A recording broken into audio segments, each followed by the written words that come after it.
വീണ തൈക്കടിയുമായി ബന്ധപ്പെട്ട കേസിൽ ഇഡി റെയ്ഡിന് പിന്നാലെ സിപിഎമ്മിനുള്ളിലും ഭിന്നത രൂപപ്പെടുന്നതായി സൂചന.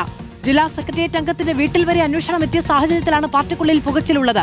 പാർട്ടിയിൽ നിന്നും വിവരങ്ങൾ ചോരുന്നു എന്ന സംശയങ്ങൾക്കിടെ ചില മാധ്യമ സ്ഥാപനങ്ങൾ ഏറ്റുപിടിക്കുന്നതായും മുഹമ്മദ് റിയാസ് MLA ആരോപിച്ചു. വീണ എന്ന് പറഞ്ഞാൽ ഒരു സ്വതന്ത്ര വ്യക്തിയാണ്. അവർ ഒരു ബിസിനസ് നടത്തരുത് എന്ന് ഭരണഘടനാപരമായി ആർക്കും പറയാൻ പറ്റില്ല. പിന്നെ അവരുടെ കുടുംബ പശ്ചാത്തലത്തിൻ്റെ ഭാഗമായി സർക്കാരിനെ സ്വാധീനിച്ചോ മറ്റു സ്വാധീനങ്ങളിലൂടെയോ ബിസിനസ് നടത്തുന്നതാണ് തെറ്റ്.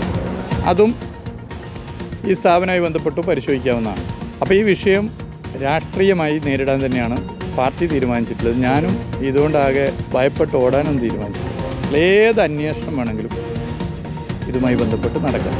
ഒളിച്ചു വെച്ച കമ്പനിയാണെന്നൊരു പല പ്രചരണമുണ്ട്. ഒരു ഒളിച്ചു വെച്ചല്ല, നോമിനേഷനിൽ വളരെ കൃത്യമായിട്ട് എഴുതിയിട്ടുണ്ട്. ഒരു സ്ഥാപനം തുടങ്ങി അത് വിജയകരമായി പോകുന്നുണ്ടെങ്കിൽ അത് തുടരാനും ഇനി അത് വിജയകരമല്ലെങ്കിൽ അത് വേണ്ടാന്ന് വെക്കാനൊക്കെയുള്ള അവകാശം തീർച്ചയായിട്ടും സ്ഥാപനം നടത്തുന്നവർക്കുണ്ട്.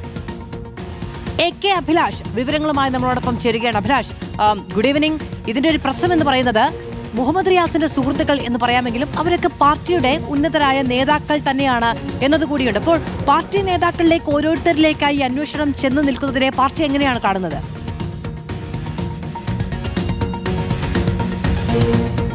ED അന്വേഷണവുമായി ബന്ധപ്പെട്ട് പ്രാദേശിക തലത്തിലെ നേതാക്കൾക്കില്ലേ വരെ അന്വേഷണം എത്തുന്ന ഒരു ഘട്ടത്തിൽ ഇന്നിപ്പോൾ പാർട്ടി സെക്രട്ടറി ജില്ലാ സെക്രട്ടറി ചേരുകയും പിന്തുണ പ്രഖ്യാപിക്കുകയും രാഷ്ട്രീയ പ്രതിരോധം തീർക്കാനുള്ള തീരുമാനം എടുക്കുകയൊക്കെ ചെയ്തിട്ടുണ്ട്. പക്ഷേ നമുക്കറിയാം, കോഴിക്കോട് ജില്ലയിൽ നേരത്തെ തന്നെ CPM-ൽ ചില വിഭാഗീയ പ്രശ്നങ്ങളുണ്ടായിരുന്നു.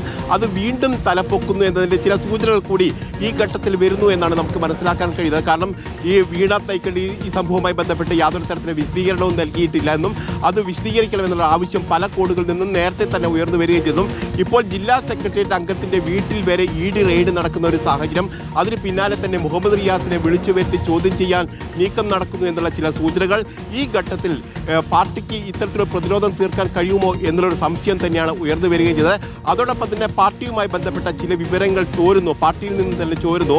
ഇത് ചില മാധ്യമ സ്ഥാപനങ്ങൾക്ക് കിട്ടുകയും അവർ ഇത് ഏറ്റെടുക്കുകയും വലിയ തരത്തിൽ പ്രചരിപ്പിക്കുകയും ചെയ്യുന്നു എന്നുള്ള ആക്ഷേപങ്ങൾ കൂടി ഇതിനകം തന്നെ റിയാസിൻ്റെതും അല്ലാതെയും ഒക്കെ ഉയർന്നു വരുന്ന ഒരു സാഹചര്യം കൂടി ഉണ്ടാകുന്നു. ഏതായാലും ഇതൊരു വലിയ ഉൾപാർട്ടി പ്രശ്നമായി തന്നെ ഉയർന്നു വരുന്ന ഒരു സാഹചര്യമാണ് നിലവിലുള്ളത് എന്ന് വേണം പറയാൻ. കാരണം ഈ ED അന്വേഷണം മറ്റുള്ള ആളുകളിലേക്ക്, പാർട്ടി പ്രവർത്തകരിലേക്ക് അല്ലെങ്കിൽ പാർട്ടി നേതാക്കളിലേക്കൊക്കെ എത്തുകയാണെങ്കിൽ അത് വലിയ തരത്തിൽ ഉള്ള പ്രതിസന്ധി പാർട്ടി നേതൃത്വത്തിനുണ്ടാക്കും.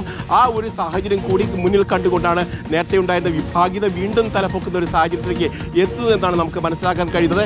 നേതൃത്വം ഇപ്പോഴും ഈ റിയാസിന് പിന്നിൽ അടിയുറച്ച് നിൽക്കുന്നുണ്ട്, രാഷ്ട്രീയമായുള്ള പിന്തുണ നൽകുന്നുണ്ട്. അതോടൊപ്പം തന്നെ നിയമപരമായുള്ള പിന്തുണ കൂടി ഉറപ്പ് നൽകുകയും ചെയ്തിട്ടുണ്ട്. പക്ഷേ അണികൾ ഇപ്പോഴും പൂർണ്ണമായ ഒരു വിശ്വാസത്തിൽ എടുത്തിട്ടില്ല എന്നാണ് ഈ ഘട്ടത്തിൽ നമുക്ക് മനസ്സിലാക്കാൻ കഴിയുന്നത്. AK അഭിലാഷാണ് വിവരങ്ങൾ നൽകിയത്.